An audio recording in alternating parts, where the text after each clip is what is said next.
three candidates will answer the same question po tayo. First on the list is candidate number 2.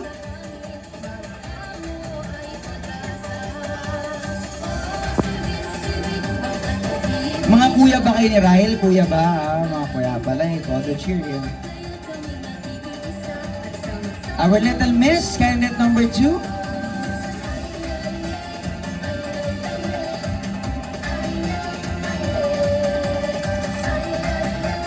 Okay. Congratulations. O, panalo ka na. Okay? Pag maganda yung sagot mo, mas mananalo ka pa. Okay? O, ito lang po yung tanong po ninyo.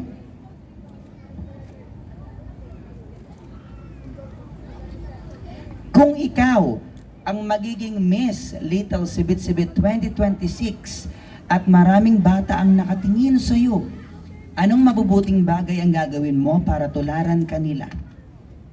Magte-thank you po ako kay Jesus, tapos sa mga magulang ko, and sa judges, and sa lahat po. And I thank you. Thank you so much, candidate number 2.